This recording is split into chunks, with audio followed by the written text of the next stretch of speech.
come to Prime Minister's questions, I would like to point out that the British Sign Language interpretation proceedings is available to watch on Parliament Live TV. We start with Prime Minister's questions. Kettle. Question number one, Mr. Speaker. Prime Minister. Mr. Speaker, as my right honourable friend, the Secretary of State for Northern Ireland, remarked to the House earlier this morning, this Sunday marks a tragic day in our history. This was one of the darkest days of the Troubles, and that's the 50th anniversary of Bloody Sunday. And I echo his call to learn from the past, to reconcile and build a shared, peaceful and prosperous future.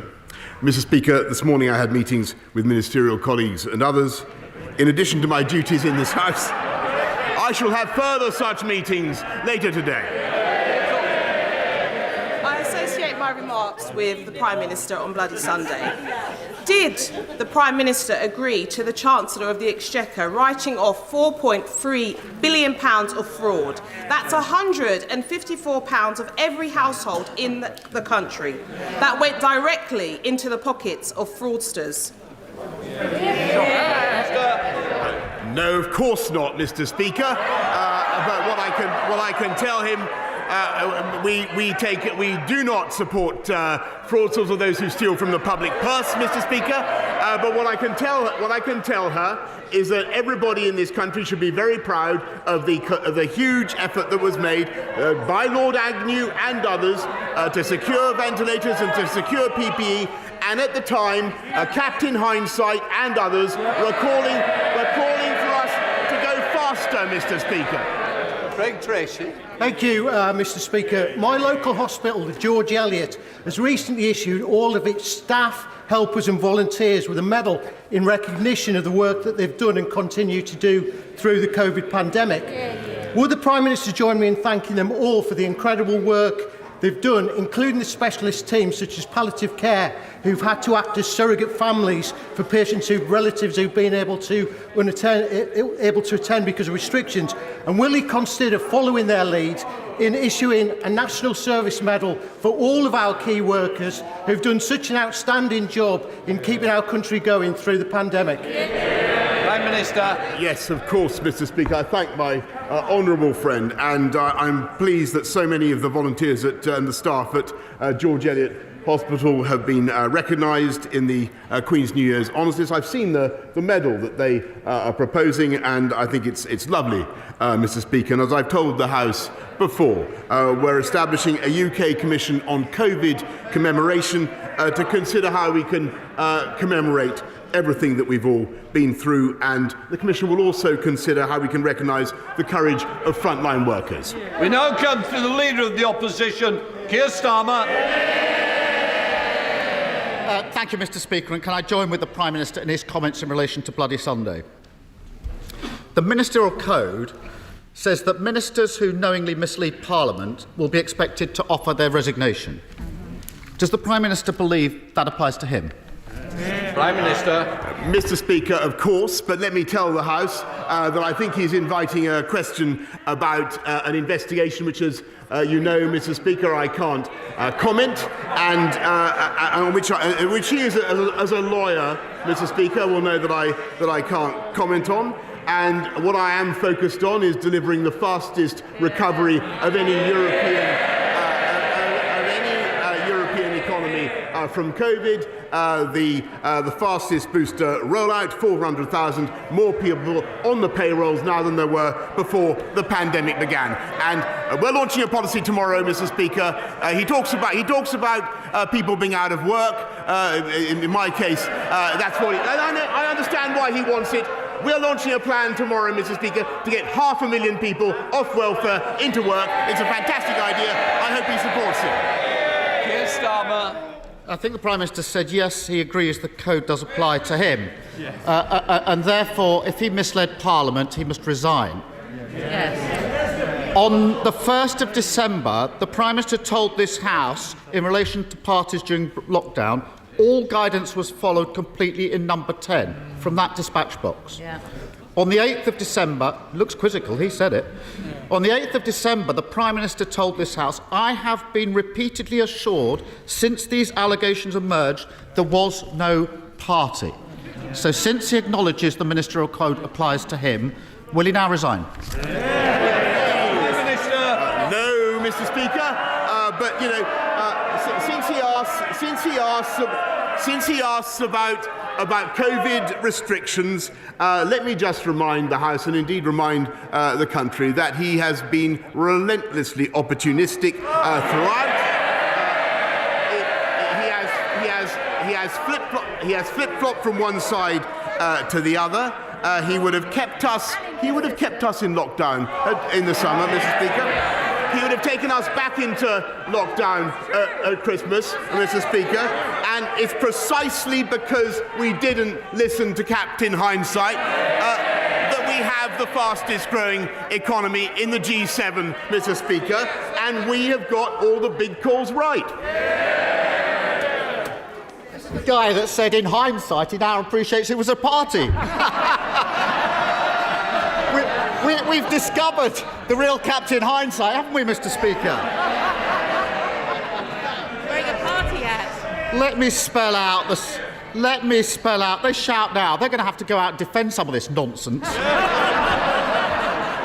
Let me spell out the significance of yesterday's developments. Sue Gray referred the matter to the police, having found evidence of behaviour that's potentially a criminal offence. Prime Minister, if you do not understand the significance of what happened yesterday, then I really do despair. Because the police, Prime Minister, the police, having got that material from Sue Gray, subject it to a test to decide whether to investigate. And that test was whether it was the most serious and flagrant type of breach in the rules. The police spelt out that what they meant by that those involved knew or ought to have known what they were doing was an offence, and that there was little ambiguity about the absence of any reasonable defence. Does the Prime Minister...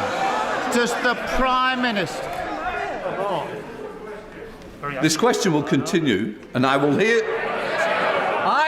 the question. Unfortunately, you might not believe this, but our constituents are very interested in both the questions and the answers. If some members do not wish to hear it, please leave quietly. Keir Starmer. Mr. Speaker, having got the material from Sue Gray, the police had to take a decision as to whether what they had before them was the most serious and flagrant types of breach of the rules. If members want to laugh at that, laugh. The police spelt out what they meant. They decided on the material they've already got that those involved knew or ought to have known what they were doing was an offence, and that there was little ambiguity around the absence of any reasonable defence.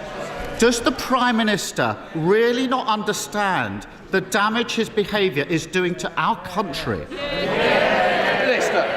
Mr. Speaker, I hope that the right honourable gentleman understands that although the issue that he raises is important, there is simply no way, as he knows, as a lawyer, that I can comment on the investigation that he is currently taking place. But what he also knows, he talks about the most serious issue.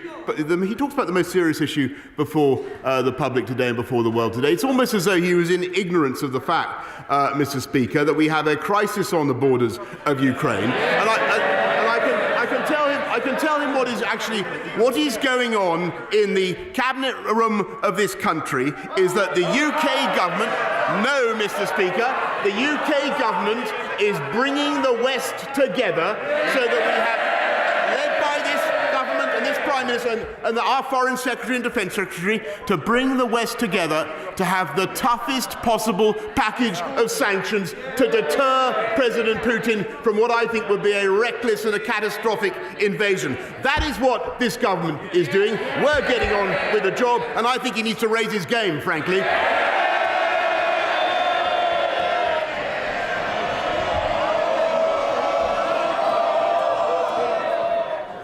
Can I just say honestly, just sit.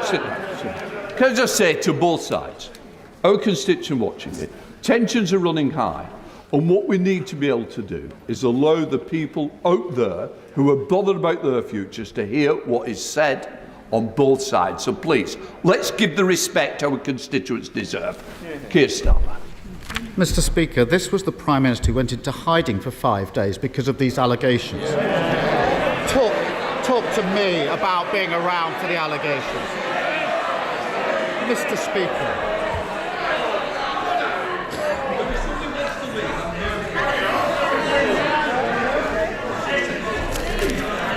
Can I just say I don't want to do this, but I am determined to make sure our constituents can hear. The next person that stops me hearing will not be continuing in this debate. Questions? Mr. Speaker, the Prime Minister's continual defence is wait for the Sue Gray report. On the 8th of December, he told this House, I will place a copy of the report in the library of the House of Commons. His spokesperson has repeatedly stated that means the full report, not parts of the report, not a summary of the report, not an edited copy. So can the Prime Minister confirm that he will publish the full Sue Gray report as he receives it? Minister. Mr. Speaker, what I can tell him is that we've got to leave the report to the independent investigator, as he knows. And of course, when I receive it, I will do exactly what I said. But I can tell him that in the meantime, I think what the people of this country want to hear is what we're doing to tackle the issues that matter to all of us, fixing the cost of living, Mr. Speaker, helping people across the country. By lifting the living wage, Mr. Speaker, by helping people with their fuel costs, Mr. Speaker, as this government is, and by cutting the tax of people on universal credit, cutting the tax by £1,000. And, Mr. Speaker, that party opposite are committed to abolishing universal credit. That's their policy. Keir Starmer. Cutting the tax. The police say the evidence meets the test. Frankly, the public have made up their minds. They know he's not fit for the job, and that's what really matters here. Throughout this scandal, the Tories have done immense damage to public trust. When the leader of the Scottish Conservatives said the Prime Minister should resign, the leader of the House called him a lightweight. English Conservatives publicly undermining the Union by treating Scotland with utter disdain. How much damage are the Prime Minister and his Cabinet prepared to do to save his skin? Minister. Well, Mr. Speaker, I think that he was offering a yet more general criticism of what's been going on in Downing Street. Let me just remind the House of what's been going on in Downing Street. We've been prioritising the COVID backlogs, Mr. Speaker. Investing massively in 9 million more scans so that people get the treatment that they need and that they've been waiting for, and making sure that we have 44,000 more people in our... Yes, it says it's rubbish. They didn't vote for it, Mr. Speaker. They don't support it. 44,000 more people in our NHS now than there were in 2020, Mr. And we're fixing social care, Mr. Speaker, which governments have neglected for decades, and Labour did absolutely nothing. They have no plan at all to fix the NHS or to fix social care. Vote Labour, wait longer. Keir Starmer. The reality is that we now have the shameful spectacle of a Prime Minister of the United Kingdom being subject to a police investigation. Unable to lead the country, incapable of doing the right thing, and every day his Cabinet fail to speak out, they become more and more complicit. And what's utterly damning, despite the huff and puff, is that this is all happening when petrol prices, the weekly shop and energy bills are going through the roof. 3 months ago, Labour suggested cutting VAT from energy bills. Still, the government has failed to act. Instead of getting on with their jobs, they're wheeled out to save his. Whatever he says in his statement later today or tomorrow won't change the facts. Isn't this a Prime Minister and a government that have shown nothing but contempt for the decency, honesty and respect that define this country? Prime Minister. No, Mr. Speaker, we love this country and we're doing everything in our power to help this country. And Of course, he wants me out of the way, Mr. Speaker. Of course, he wants me out of the way. He does, and I can't. And many people, of course, I don't deny it. For all sorts of reasons, many people may want me out of the way. But I tell you, the reason he wants me out of the way is because he knows that this government can be trusted to deliver, and we did, and we delivered on Brexit, Mr. Speaker. He voted 48 times. He voted 48 times to take this country back into the European Union. We delivered. He did. He can't be trusted. We delivered the fastest vaccine rollout in Europe, Mr. Speaker, and we will deliver on our plan to unite and level up across the whole of the UK. Crime down 10%, Mr. Speaker. Job vacancies at a record high. Colossal investment in... Yes, Mr. Speaker, we're delivering and they have no plan. 3 times as much tech investment as France in this country, twice as much as Germany. We have a vision for this country as the most prosperous and successful economy in Europe because we are going to unite and level up. The problem with the Labour Party today, Mr. Speaker, is that he's a lawyer, not a leader. That's the truth. That's the truth, Mr. Speaker.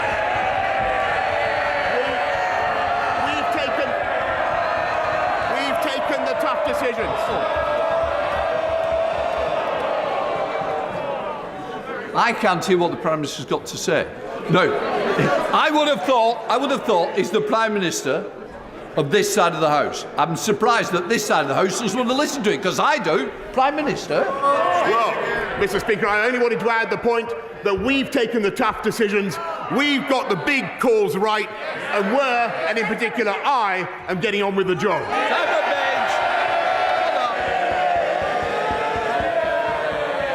Thank you, Mr. Speaker. In Clwyd South, the Welsh Government has been dragging its feet on urgent repairs to the Newbridge Road, while in contrast, the Prime Minister and his government have delivered record Levelling Up Fund investment of £13.3 million along the Dee Valley, from the Trevor Basin to Llangollen and Chirk and on to Corwin.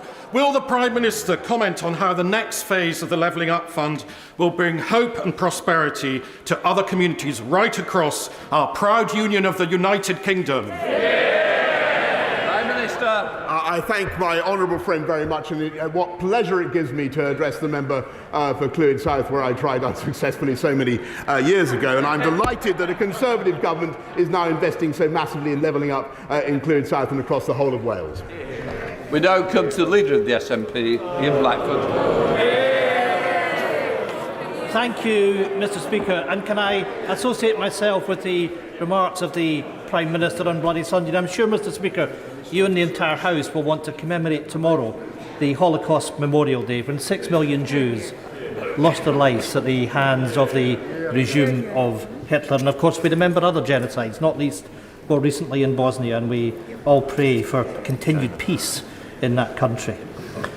Mr. Speaker, at the heart of this matter, we have a Prime Minister who is being investigated by the police for breaking his own laws.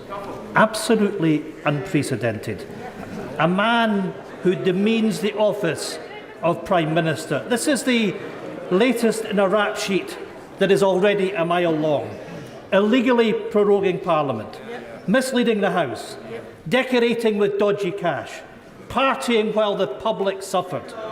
Every moment he stays, he is dragging out the agony for families who are reminded of the sacrifices they made, and dragging his party further through the dirt. The public knows it, the House knows it, even his own MPs know it. Yeah. When will the Prime Minister cop on and go? Yeah. Mr. Speaker, I want to join the right honourable gentleman and echo his sentiments about Holocaust Memorial Day, where I think he is completely right. But I must say that he made the same point last week. He's wrong then, he's wrong now, and much as I enjoy cooperating him, but it is precisely because I enjoy cooperating with him so much and with all his Scottish colleagues that I have absolutely no intention of doing what he suggests. Ian Blackford.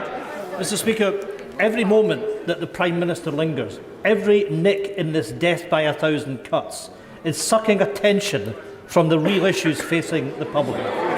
Tory cuts, Brexit and the soaring cost of living have pushed millions of families into poverty. The impending national insurance tax hike hangs like a guillotine while they eat cake. This is nothing short of a crisis. And the only route out, the only route to restore public trust is for the Prime Minister to go. How much longer will Tory MPs let this go on for? How much more damage are they willing to do? It is time to get this over with. Show the Prime Minister the door. Prime Minister. Well, Mr. Speaker, I don't know who's been eating more cake.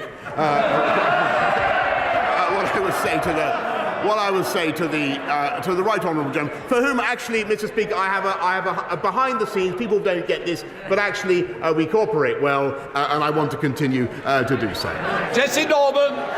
Thank you, Mr. Speaker.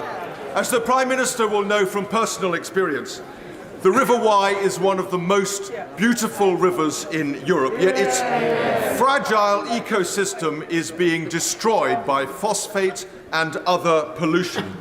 The river crosses the border between England and Wales, but so far it has proven impossible to get the Environment Agency, Natural England and Natural Resources Wales even to begin planning a single integrated long-term strategy to clean up the river. Will the Prime Minister press those agencies now and the Welsh Government at last to come to the table? And will he ask ministers to look at the idea of a new ring-fenced National Rivers Recovery Fund, using fines paid by the water companies so we can clean the Wye and other rivers up properly once and for all? Well, Mr. Speaker, I had a memorable swim in the Wye myself. I think at about 5 o'clock in the morning once, and it tasted like nectar. But I understand the problem that he raises. It's very important that our beautiful rivers should be clean as well. And my honourable friend, the Environment Minister, will be visiting the Wye area shortly, with or without his swimming trunks. And I know that we're urging the Welsh Government to take this matter as seriously as this government is. He's going to be there. Sir Geoffrey Donaldson. Thank you, Mr. Speaker. The Prime Minister will know that many families across the United Kingdom are struggling with the increased cost of living and rising energy costs. But in Northern Ireland, that is compounded by the protocol. 27% is the increase in the cost of bringing goods from Great Britain to Northern Ireland when we can get access to those goods. It is costing business £2.5 million every day, almost £1 billion a year, the cost of the protocol. The Prime Minister talks about uniting this nation and levelling up. He could do that by removing the Irish Sea border and restoring Northern Ireland's place fully within the UK internal market. Prime Minister. Mr. Speaker, I must say that I support passionately the indignation of the right honourable gentleman opposite. And yes, Mr. Speaker, I never thought when we negotiated that this would be 200 businesses have stopped supplying Northern Ireland. Foods are being blocked, Mr. Speaker. Christmas cards are being surcharged. And frankly, Mr. Speaker, the EU is implementing this in an insane and pettifogging way. And we need to sort it out. And I completely support what he's saying. Philip Dunn. Has my right honourable friend, the Prime Minister, seen the report published earlier this month by the EAC, making recommendations about what else should be done in addition to the welcome measures in the Environment Act to clean up our rivers, including the River Wye, but all our rivers? One of the recommendations was that DEFRA should give guidance to Ofwat to require water companies to invest much more in water treatment in the next round of capital spending approvals. Will he encourage his Secretary of State to give this guidance in the strategic policy statement to Ofwat expected shortly? Prime Minister.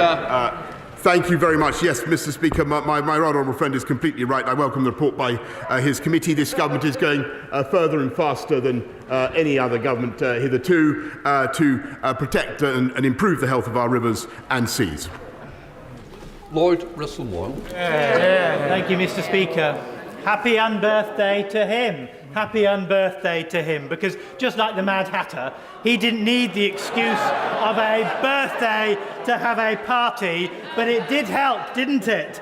So when he had groups of people singing to him when illegal gatherings indoor were illegal and communal singing was banned, my constituents think that he has lied. My constituents think that he lied to this House, and my constituents think he lied to them when he was partying and telling them all... Order. In passing what your constituents say, but you can't continue to labour that one point. Lord Russell-Moyle. So, I would prefer to be led by a lawyer than a liar. Will he now resign?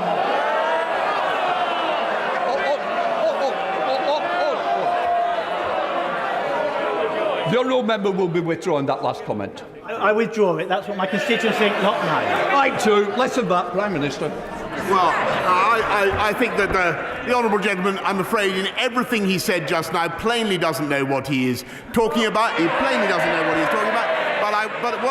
What I can tell him, and what I can tell his constituents, is that irrespective of what they want to focus on, and I understand why they do, Mr. Speaker, this government is going to get on with the job and deliver for the people of this country. Cheryl Murray. Mr. Speaker, the great people of Cornwall voted in our Prime Minister on a promise to get Brexit done. He was successful. Faced with the global pandemic, our Prime Minister set out to build a world-beating vaccination programme to save lives. Mr. Speaker, he was successful. He's now lifted COVID restrictions against huge pressure not to do so, and he's got the economy back on track. Can I ask my right honourable friend, the Prime Minister, will he continue to deliver on the priorities of my constituents and the millions across this country who voted for him in 2019? Mr. Speaker, I really can't improve on the brilliant question. The people of South East Cornwall are lucky to have my honourable friend as such a representative, and she's right in what she says. Jonathan Edwards. Diolch, Mr. Speaker. Tomorrow is the second anniversary since my constituent Michael Leary was murdered and his body desecrated in an attempt to cover up the crime. Will he meet with campaigners and myself to discuss the need for a new offence or amended sentencing guidelines to reflect the extra suffering faced by the families of murdered victims whose bodies were concealed or desecrated? Prime Minister. Well, I thank him very much for drawing this appalling case to the attention of the House, and I can certainly assure him that he will be getting the meeting he needs at the earliest opportunity. Sir Mike Penning. Thank you very much, Mr. Speaker. On the 24th of November, Mr. Speaker, I asked the Prime Minister if he would meet with me and my constituents about the future or lack of future of a new hospital in Hemel Hempstead. I thought when I put in the question today that I would have to ask the same question, but last night I was offered the meeting. So on another note, Prime Minister, many children in this country are suffering from a special form of seizure, which medical cannabis prescribed by a consultant actually helps them live. Only 2 children in this country get that free on the NHS. The rest of those children have to beg, borrow and scrape in their families to try and get that prescription issued by a consultant paid for. Can the Prime Minister please use the political will? I know the Secretary of State has the political will, but please push this forward so these children live. Prime Minister. I thank my honourable friend. I'm delighted he has the meeting that he wanted. We've already changed the law to allow doctors to prescribe cannabis products where clinically appropriate. But, Mr. Speaker, we're very keen to support it, provided the MHRA is happy as well. Richard O'Reilly. Thank you, Mr. Speaker. Threats and intimidation, bribery and blackmail, racism and Islamophobia. That's the character of his government. Every day, the Prime Minister lurches from scandal to scandal, and meanwhile, his government has written off £4.3 billion to fraudsters. Instead of writing off loans to fraudsters, why won't the Prime Minister write his resignation to the Queen? Mr. Speaker, because let me just. She talks about racism and Islamophobia. You look at this government, Mr. Speaker. Look at the modern Conservative Party. We are the party of hope and opportunity for people across this country, irrespective of race or religion, and we don't care what religion you affirm. All we care about is whether you're interested in ideas of aspiration and opportunity. That's what we're about. The recruitment of 20,000 police officers is a fantastic commitment to law and order by this government. Bedfordshire, in common with many other police forces, has lost out on about 95 officers as a result of the imposition of damping in 2004. So we don't have to rely on one-off special grants to stay solvent. Will the Prime Minister recommit to the reformation of the police funding formula in this Parliament? Prime Minister. My right honourable friend, the Policing Minister, has assured me we're going to be introducing a new funding formula before the end of the Parliament, but I'm pleased that Bedfordshire Police have already recruited 100 additional officers as part of our uplift programme. That's part of the 11,000 more that this government has put on the streets. Thank you, Mr. Speaker. Twice in recent months I've asked the PM about his and his Transport Secretary commitment to deliver the PM's pledge to invest in UK-built ZEBs zero-emission buses. I did not receive a clear answer. Worrying reports in the media of Treasury cuts to bus buying plans highlight a conflict between the PM and his Chancellor. Prime Minister, is the current Chancellor denying you, the current Prime Minister, the right to fulfil your pledge to buy 4,000 zero-emission buses? Prime Minister. Sorry, Mr. Speaker, I don't, there's never in the history of this country been such a bonanza for buses. I am personally a bus fanatic. We're putting £5 billion into buses and cycling during this Parliament, and £355 million into new funding for zero-emission buses. And yes, of course, we want to see the benefits of that funding spread right across the whole of the United Kingdom. Louis French.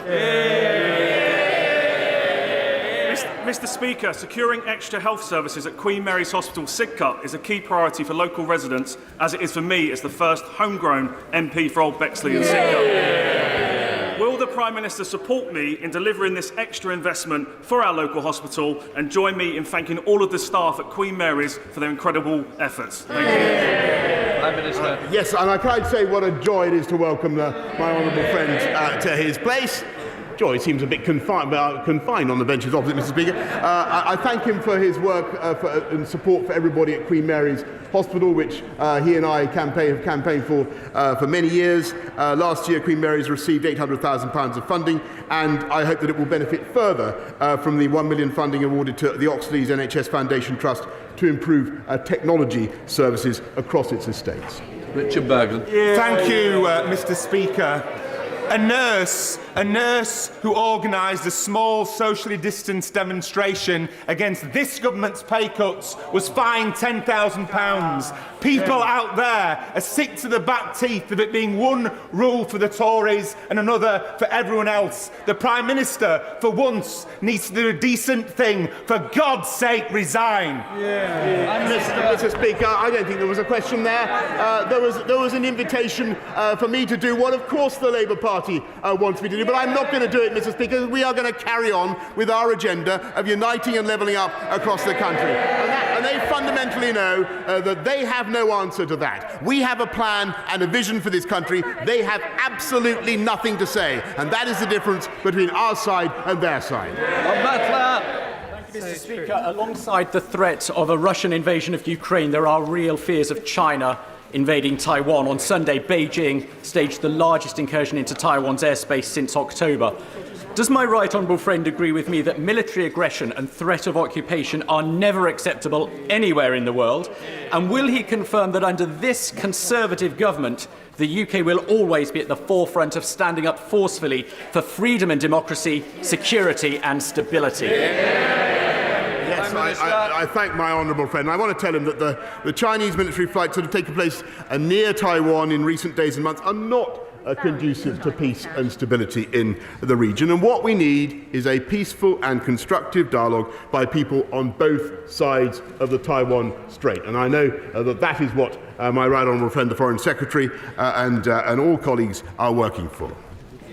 That ends Prime Minister's questions. For those who are not staying for the UQ, please leave quietly.